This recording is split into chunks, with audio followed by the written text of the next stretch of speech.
This part of the Sculpto video introduction is about changing filament and why it doesn't feed.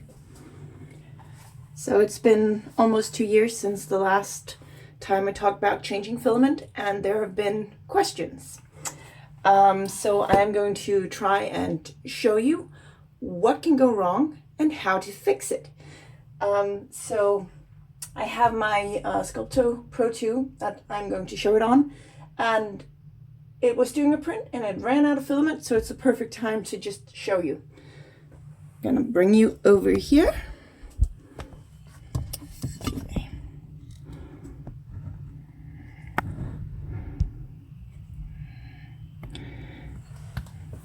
Because to understand why it sometimes does not feed, it's important to know how does it feed. I'm just going to move this away from the wall a little bit.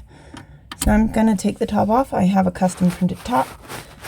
Don't need to have one, but I talk about this in the video under the hood. Okay, just making sure these are all loose.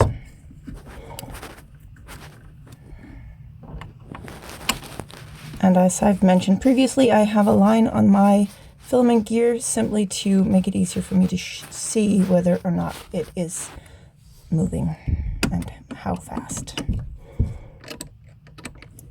Okay. I'm not going to be thorough about everything because some of them I covered in other videos, but basically filament comes through here. There's a roller on the back of this, which then causes the pressure against the filament gear, which causes or makes it able to move the filament.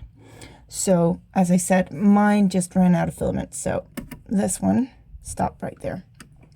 We're going to get back to that bit. So basically, I'll just get a fresh piece of filament, and I'm going to show you something that I would not actually do when changing filament. This is a nice bendy end, and I'm going to see if I can actually show you what's going on. When filament comes through here, you can just see it pop up there. It then goes against the gear, and perhaps I do need to get you just down here to see.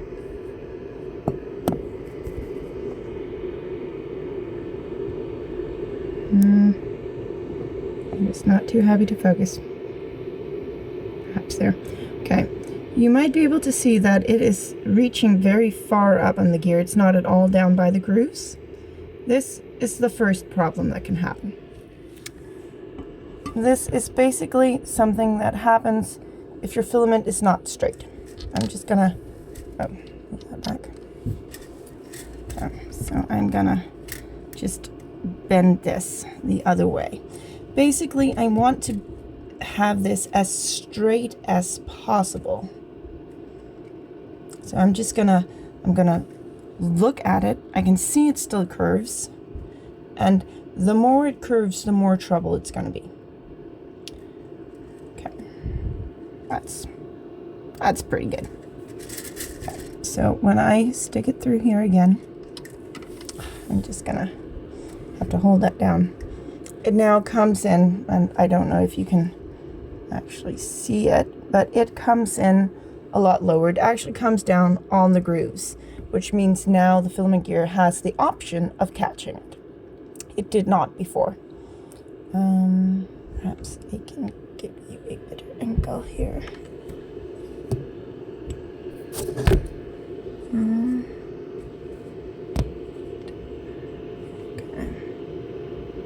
Here. Could also turn the light on the cabinet. Okay, so now it actually comes in and meets the grooves. And the second thing is if your grooves are all filled up, it's a difficult time for it to actually get hold of it. And once it gets through there, I'm just gonna remove this bit, and just to show you very quickly, it consists of a plastic thingy in the middle there, a spring, and then it has the roller in front. It has to turn this way so that the roller can actually roll the filament, because it's just to supply a counter pressure to the filament gear. I'm just gonna put that over there. We are gonna pretend for a moment that this is attached here with no filament in. I'm just gonna grab my piece up here. So you might be able to see I cannot move it any further. And this is because it actually does catch on the grooves, because it goes in and actually meets the filament gear. I'm just gonna pull it out a little bit because I don't actually have my filament gear turning right now. I can actually turn it so I can show you more appropriately. So when that goes to that and I turn the gear, then if it had the counter pressure, it would then move forward. All right, and then it comes to the groove on the other end. And I am so sorry, I'm gonna have to move you again, and that piece of filament is not playing nice. All right, I'm just gonna move that bit there. I should perhaps have gotten a loose piece of filament for this instead, but rather have you see things realistically. All right, when it comes to over here, you might be able to see here there's a groove for where this one normally is. And while there is a bit of like a funnel here right before, that flew somewhere. Okay. I'm gonna see if I can show you here. Come on, focus. There. Okay, you can see there's a bit of a funnel here leading into it. Now this should hopefully get it into the bowden cable on the other end, but it does not always. So there are a few issues here, and I'm just gonna find this other one. All right, so in my experience, if I just make sure that this is pretty straight when I put it in, everything goes well. I just cut it straight over, it goes well. This does not happen for everyone. So some people prefer to cut it at a diagonal. And so basically just cut it like something like that. And if it really teases me, I will cut it into a bit of an arrow. So I will snip this, and then I will turn this around and snip it the other way. Notice how mine is sort of, it curves to one end. I always have it with a flat side towards the end I'm going to take away, because that way I get a bit of a natural pointed end. And this could simply be what is helping me. Okay, so leaving that up there. So we have this in here. And if this springs up on you, you might want to just double check how the back is. In my experience, it is easiest to get it to stay down if this edge isn't over the top of this, but preferably just aligned with the back of the groove. And then I just press back towards it. All right, so this very lively filament is now going to come in here, and I did conclude I could turn it. It's going to be a lot more difficult for me with the back on. I'm just going to see if I can press that back a little bit. All righty, it is now caught, and now with the extra tension there is more of a risk of this jumping away, but you can now see the filament is out there. And if I just squish it a little more, you can see that it has started bending a little bit again. You can see it coming up, and if it gets caught on the underside, again, there should be a bit of a funnel there also helping it in, but this could be the second place where it hits. So if you get it passed through the filament gear, you can see this through the hole, even in the one it comes with. If it stops around here, then it's probably hitting like the edge of this. All right. So that's the issue that can happen here. The second thing, the second place it can go wrong is when it comes down here. And I'm just gonna, I come prepared. I have collected evidence. I'm going to show you now. This is a print that failed for me. And see if I can get it to, yep. All right, so I had just printed something, or a while ago, and I had left the filament in the printer. And I don't know if you can tell, but this is a little bit bendy. You can see, just see the grooves from the filament gear on the back, and then it's from the heat of the opposite roller, has that there. And if you can just see, it's slightly thicker right there, right? So basically, this is from another go of such. It's just that this is the part that was like near the print head. And then all the way back here, we have where it was at the filament gear. And I feel like this is a very pretty example. I can, at least I hope you can too, clearly see the grooves. And it's very flat when seen this way, which means it's wider when you see it this way. And because the filament is still relatively cold, when it reaches down to that choke point at near the nozzle, this will stop. I can tell you, this is the amount of filament that you will get out before this gets stuck by the nozzle. This was, and I saved this piece specifically for that. So you can see this part is melted, and this is where it was squished. So most likely, if you get a start of a print that works well, but the end does not, just change filament, and you'll likely see a piece like this come out. And for that reason, my recommendation is always to, if you're the least bit unsure whether your printer ended with a hot or cold filament gear and roller, then assume they were warm and assume you have to do a change filament before you start the next one. Now, I am just going to set this to heat up, and I'm going to show you what you can do if it's just not working for you. All right, I have it heating up now. And when it gets to 170, it will start moving the filament back a little bit. And I have my phone standing on the build plate, so it's a little bit tricky right now. All right, so it moves back, and it stopped turning. There you go. All right, so you see the gear is starting to turn slowly first, and then quickly. Now, as I said, I have a broken filament here, or rather, it ran out. You can also get this issue with brittle filament. I have some old filament. By old, I mean from 2018, so about like 3.5, 4 years old, and it's very brittle.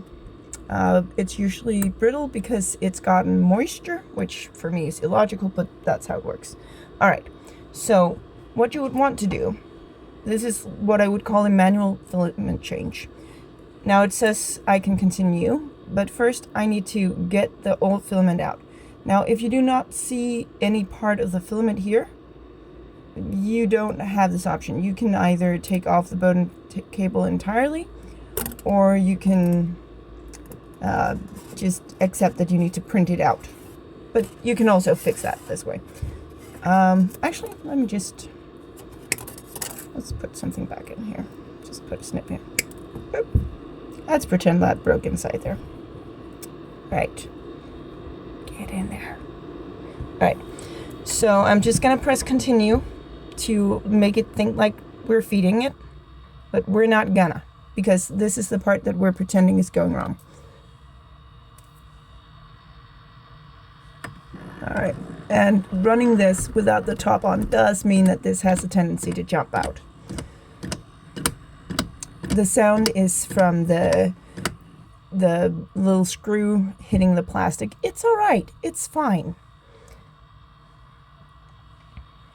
It just wears the plastic a little bit, but you don't need it right there anyways. All right, so your filament didn't feed, all right?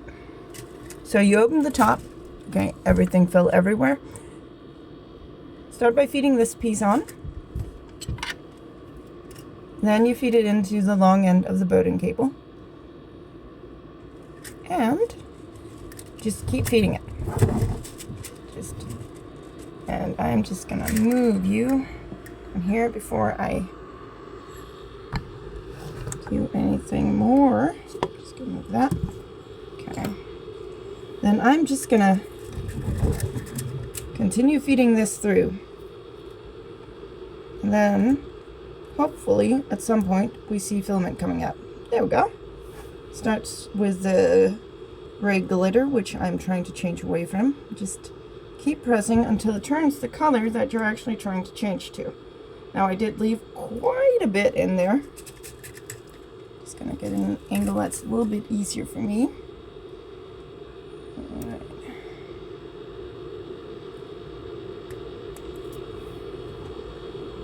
It's still gray. Only thing to be careful of here is to bend the filament. Alright, it's starting to look light blue. Alright, I'm going to move you back up onto the build plate here. Okay. So I now have pieces. So you put that in there, this one in there, and then I try to locate the piece that fell out. Should be in here somewhere. Yep. It's down here. Fortunately, with the newer models, the whole thing tends to stay together. It did not always. Alright, so I just try and align these appropriately. I get my gear thingy here, roller, make sure the end is down here. And then I push back far enough to get clear of the filament. I have now manually changed filament. I'm gonna just stick the top back on because otherwise it's not likely to stay. Some people have issues with the holes unaligning, or rather the filament gear switch can move a little. Mine cannot. But generally those people talk about having difficulty getting the screws to get the holes below and to catch. So if you're one of those people, you may need to do a bit of wiggle work. Alright, so as you can see, I have a modified top. This does give me another option, less drastic than what I just showed you. I'm just gonna get this back in.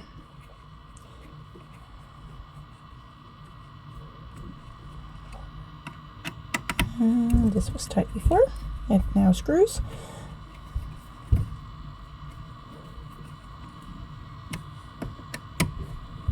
Right. Every now and again, when you're working with a screwdriver anyways, just check the next two screws, because if these are loose, they need to be like very tight. If they're loose, your print will have wobble effects. Alright, so now I've effectively changed filament. Now, what you could do, which is less drastic, but it does require that you have a modified top. I have like the end of a tweezer here. It has to be sort of robust. And then I can fit this, can't actually see from this angle. I can fit this down between the filament gear and the end to push on the block, but not the filament, but the block holding the roller. And then if you hold the roller back enough, you can actually force feed the filament through.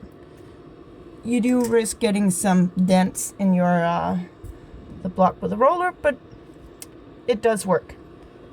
So that just fed extra here. Now this works when you're changing filament before a print. It also, you know, the same technique. If you pause a print to change filament, this is how you can fix it if nothing comes out. If you're unsure if it's fed far enough, then pushing back on that one, just forcing a bit of filament through. Mind you, you will dent that block a little bit on the sides. It's an excellent way to make sure if your printer is acting up, but fortunately, for the most part, I don't need to. So, this was changing filament, and why doesn't it feed?